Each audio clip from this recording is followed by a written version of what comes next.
Salam buat kita semua di pagi hari yang begitu indah. Tuhan masih memberi napas kehidupan sehingga kita bisa terjaga dari tidur.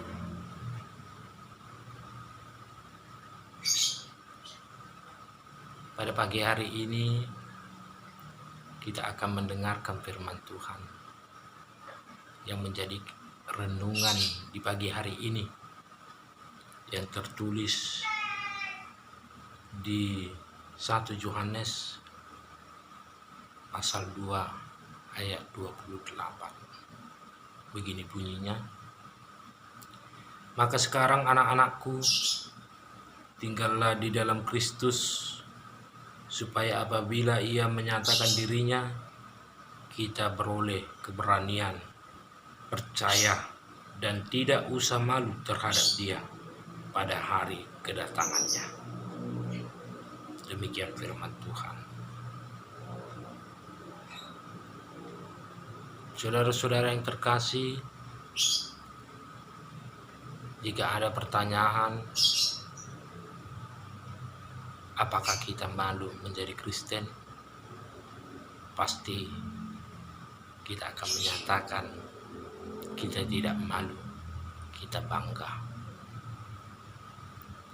kita senang menjadi Kristen. Terkadang ucapan itu begitu manis, begitu menyenangkan,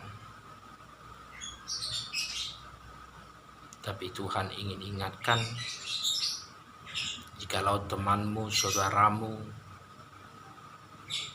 bisa engkau bohongi, tapi Tuhan tidak. Yang paling berat juga jika orang lain yang kita bohongi itu sifat manusia. Yang sering terjadi, kita juga bohongi diri kita, sehingga kenyamanan, kebahagiaan, ketenangan hati dan kedamaian itu tidak jumpa, karena kita mampu membohongi diri kita. Saudara-saudara yang terkasih di dalam nama Tuhan Yesus,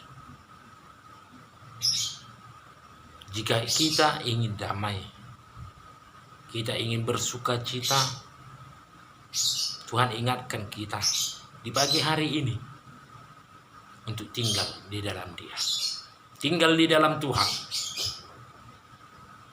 Jika tinggal di dalam Tuhan, yang pasti kebahagiaan akan kita temukan. Walaupun sakit yang kita rasakan,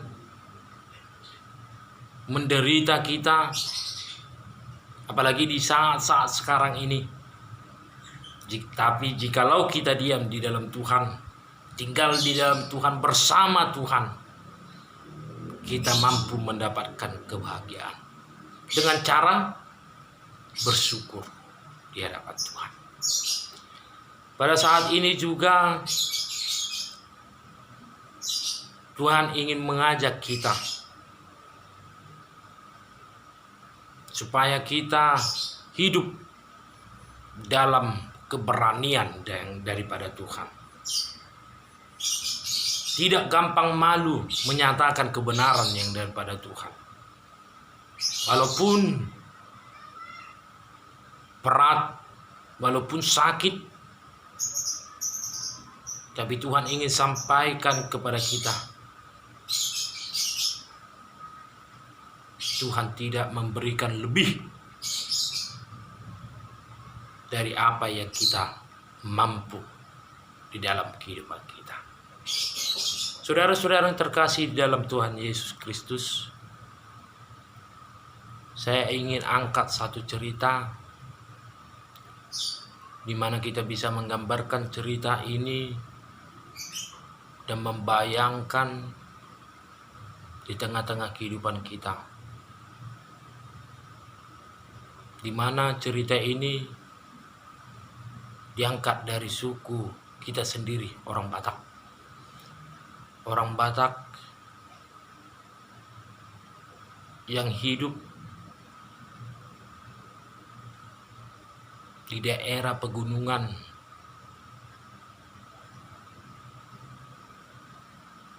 di mana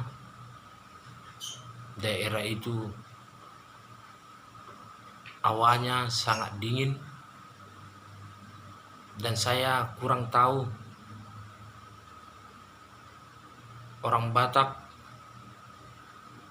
Yang saya pahami malu tinggal di kampus sendiri, sehingga banyak prinsip orang Batak ingin merantau ke negeri orang lain.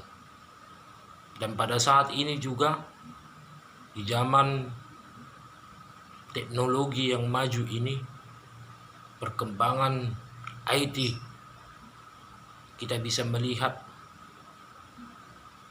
banyak dari antara orang Batak yang sukses, baik di bidang usaha, baik yang duduk di kursi pemerintahan. Mereka sukses menjadi pejabat, dan kita doakan pejabat pebisnis orang Batak dan pengusaha orang Batak mengimani apa yang mereka kerjakan itu berlandaskan takut akan Tuhan. Ya, saudara-saudara yang terkasih dalam nama Tuhan Yesus, saya mau angkat cerita ketika ada yang bersaudara kandung, abang dan adik yang sudah dewasa, ingin merubah kehidupan. Kita tidak bisa bayangkan kehidupan jarak yang mereka tempuh. Yang kita bayangkan sekarang, jika kita mau ke Medan sekalipun, mau ke Jakarta sekalipun, mau ke Amerika sekalipun, ada transport ke situ. Tapi bayangkan ketika tahun 60-an, 50-an, 40-an, transport kendaraan begitu sulit. Mereka hanya memakai anugerah Tuhan dengan bermodalkan bekal secukupnya dari kampung. Mereka berjalan dan berjalan terus, sehingga mereka sampai ke suatu daerah dengan bekal makanan yang sudah habis karena sudah berhari-hari berjalan. Sampai mereka di daerah tersebut, mereka memandang kejauhan, mereka melihat banyak rumah, dan mereka bersepakat. Datanglah si abang mengatakan, "Adik, kita sudah sampai di daerah yang kita tidak tahu apa pola hidup mereka, apa agama mereka, apa kebudayaan mereka. Tapi jikalau kita melihat ada rumah ibadah yang berbeda dengan kita di sini, di kampung halaman kita." Jadi si abang menyampaikan kepada adiknya dengan tegas, dengan suara yang lantang, "Supaya kita bisa hidup, adik, kita harus membohongi agama kita. Kita harus berbohong supaya kita dapat makan." Saudara-saudara yang terkasih di dalam nama Tuhan Yesus, adiknya terdiam, merenung, dan dia tidak mau mengiyakan omongan abangnya. Ayolah dik, kata adik abangnya. Mereka berjalan ke rumah tersebut dan mengetuk pintu rumah tersebut. Mereka senang ada jawaban dari dalam rumah. Ketika dibuka rumah, mereka terus terang mengatakan, kami haus dan kami lapar. Dan pemilik rumah melihat kondisi mereka yang sudah bau dengan akan keringat.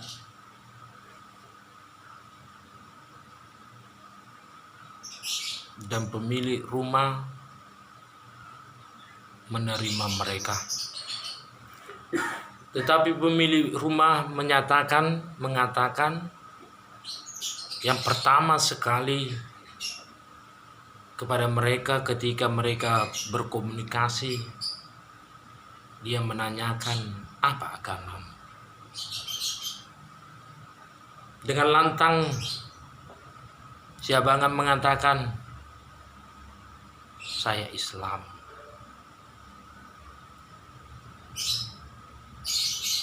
Oh ya, ibu tersebut tersenyum. Dan dia juga menanyakan kepada si Adikan, apa agamamu? Saya Kristen.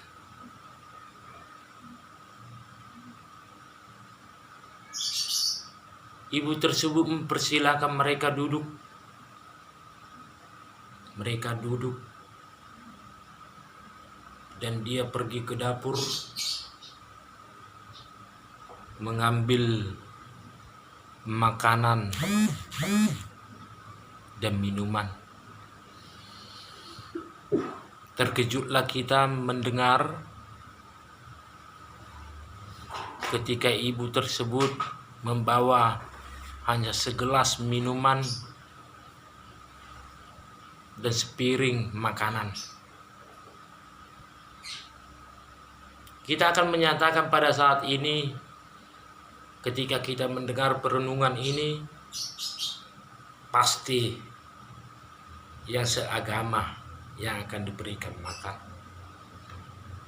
Tapi pada saat ini saya ingin sampaikan, si ibu menyampaikan memberikan makanan itu kepada adiknya. Dan si abangan juga mengatakan, kenapa ibu hanya memberikan secangkir air minum dan sepiring nasi kepada adik saya? Ibu itu tersenyum dan mengatakan, pada hari ini kita bulan Ramadan.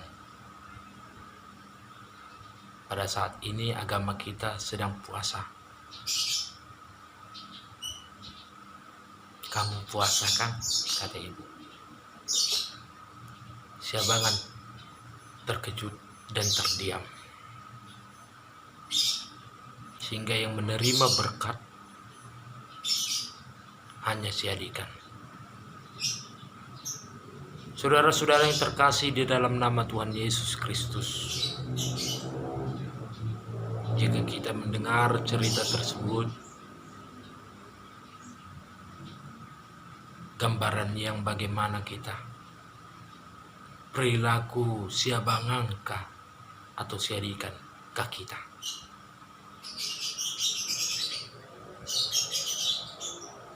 Jikalau kita menyatakan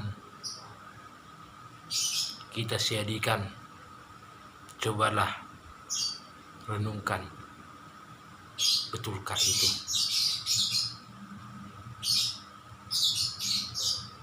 Saudara-saudara yang terkasih dalam nama Tuhan Yesus, sapaan firman begitu indah buat kita. Nyatakan Tuhan dalam kebenaran. Malulah jika kita tidak mampu menyatakan kebenaran. Jikalau orang lain bisa kita bohongi, saudara kita, anak-anak kita, orang tua kita, tapi jangan ikut dirimu engkau bohongi. Karena Tuhan melihat. Tuhan tidak perlu ucapan untuk menunjukkan kasih, tapi perbuatlah kasih dengan cara melakukan kehendak-Nya. Pada saat ini, jikalau kita mendengarkan firman Tuhan, apapun kegiatan kita di dalam satu hari ini, biarkan Tuhan berkarya. Biarkan Tuhan yang memampukan kita. Kiranya kasih Tuhan senantiasa menjaga kita, memberkati, melindungi kita di tengah-tengah ketakutan dunia. Mampukan kita untuk menyatakan dan mendengarkan panggilan roh yang daripada Tuhan. Jadikan rumahmu, hatimu menjadi rumah Tuhan. Biarkan Dia berdiam di dalamnya.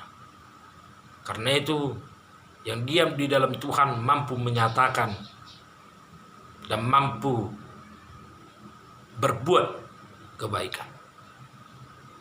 Saya yakin dan percaya Tuhan yang bekerja di dalam hidup kita. Salam, selamat pagi, Tuhan memberkati.